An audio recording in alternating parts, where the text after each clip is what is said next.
fluctuate. Yes, they do expire, and that's where if you're an option writer or you're doing credit spreads, you can make money.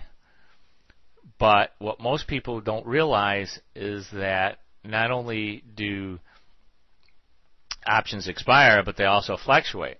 So if you get into a position, and a lot of option players do this, they just put positions on and they forget about them, and they don't even look at them until they have a loss. And then it's too late to do any type of adjustment to that position because they're already too far gone. Our goal is to monitor your positions, put these positions on within 30 to 40 days to expiration, and then we will show you exactly what you need to do in order to adjust the positions when the prices fluctuate to the point where you're going to be in an unprofitable position. And that's where the majority of the real profits come in this business. Because, you know, what happens to a business when it's not making money all of a sudden? Well, just like this, if we're not making money, then we have to take a look at the source of the problem and adjust our strategy in order to take advantage of new market conditions. And that's exactly what any business has to do. Any business who is not in a profitable position has to take a look at their business model and adjust their, either they have to adjust their expenses, or they have to adjust their marketing and sales, or they have to cut back on expenses someplace, but they have to adjust to current market conditions, and that's exactly what we do in our business of trading. And that's why it really is a business, because we manage by numbers. And that's what all good big businesses do. They manage by numbers. So now this is an aggregate position of our demonstration account for the purpose of these videos. You will see this throughout all the videos that we're creating on this strategy. We start out in a cash position, and we normally trade. I'll show you down here. We normally trade maybe 3 contracts, 2 contracts, or 1 contract. This not only gives you, if you're just starting out, we suggest that you trade in 1, 2, or 3 contracts at the most in these positions. The reason for that is it's much easier to be calm, cool, and relaxed if you do have to do an adjustment and the position is a losing position and you need to make an adjustment in your position. You're going to be a lot more relaxed if you have 1 or 2 or 3 contracts on than if you had 10, 20, or 30 contracts on. But I also want to show you what the profit potential of having more contracts. Eventually, as you get experience in this type of trading as a business, you're going to be able to have a great deal of confidence in your ability to adjust trades over time. I suggest that you begin with paper trading.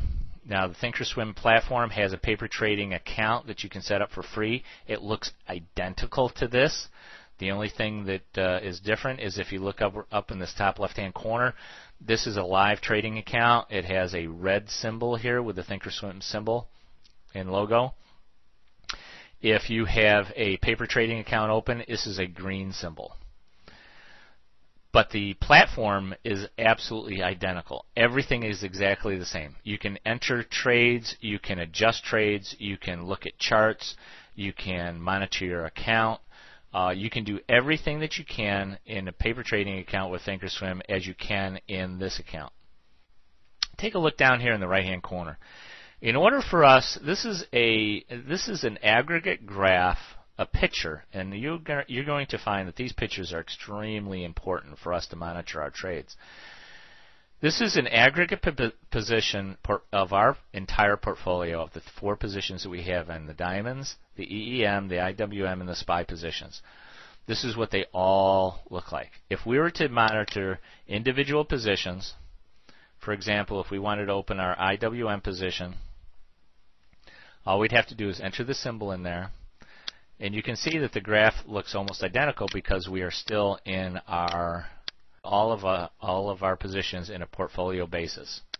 If we went to a single symbol, that's exactly what our current position in the IWM looks like.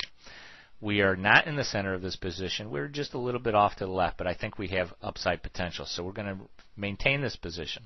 And if necessary, we will adjust it. Let's take a look at our EEM.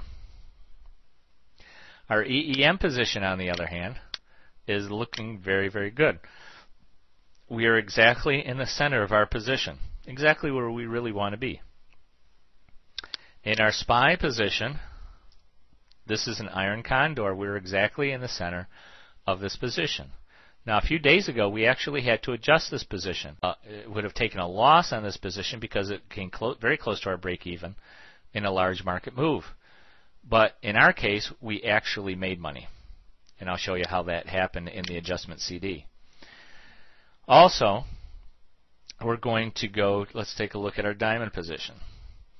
Our diamond position is also looking very good. We're almost in the center. We're just slightly off to the side. But we have a great deal of room. Now, the diamonds, remember, imitate the Dow Jones Industrial Average. So if the diamonds are at 126.99, that means that it's pretty close to what the Dow Jones Industrial is at 12,700. If we take a look over here, the Dow Jones is actually at 12,714. What is important is the fact that it does mimic the Dow Jones Industrial Average. So if you take a look at this, you can see that it's at 12,700 in equivalent Dow Jones Industrial points.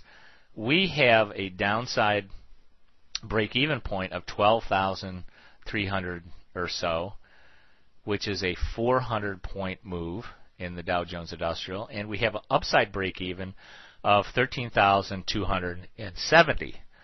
So that means that we have close to a 500-point break-even to the upside. These are the kind of positions that we like to put on. We like to put on positions that it doesn't matter whether the indexes go up or the indexes go down. We make money either way. There we are on a portfolio weighted basis again, based on the diamonds. We have a great deal of potential on either side of this to make money. Our maximum expiration profit and loss figure is the green line. Our current position is the white line, and that's how we manage our trade as we go forward. You'll see both positions that we've closed out on the future videos. We're doing adjustments. I will show you exactly how to manage your portfolio based on the Greeks. Don't let those Greeks confuse you or make you uneasy at all. I will simplify them to the point where you will understand exactly what delta, gamma, theta, and vega mean to your position. And we are going to be managing our positions based on the entire portfolio and manage them by using these Greeks in order to determine exactly when we need to adjust our position so that we remain profitable at all times. We'll also take a look at some big picture ideas as far as technical analysis goes. I'll also show you exactly how we trade, how we select our trades, and the strategy that we use on our trades. It's absolutely critical to understand how our trades are created and how they're selected. And this is where the part of really trading as a business comes in, because we don't trade without a plan. Now, if you go into any kind of business, you're going to create a plan, whether it's just on a single piece of paper or even on a napkin, but you're going to have a plan for that business. It's absolutely critical that you trade according to your plan. You don't trade by the seat of your pants. You don't go into a market and just trade by buying and selling options of any kind without really knowing what you're going to do in case the option that you're purchasing goes against you. So you've got to have a plan, and that's where the trade selection strategy comes in, because we take a look at how these trades are selected, how we plan out the trades, how we select them based on support and resistance points in the underlying index, and how we go about adjusting them. And the adjustment videos are probably the most crucial part of this entire system, because once you get into a position, it's easy to take profits when the market doesn't move, because those options will simply expire and you collect the cash. But what happens when the markets move against you? So you have to know exactly what you're going to do ahead of time. And that's why we always say trade with confidence, because if you know ahead of time and you have a plan of how you're going to adjust your position so you're always in a profitable position, then you are not going to be afraid. You are going to trade with confidence. So that's our overall objective, if we really want to simplify it, is to take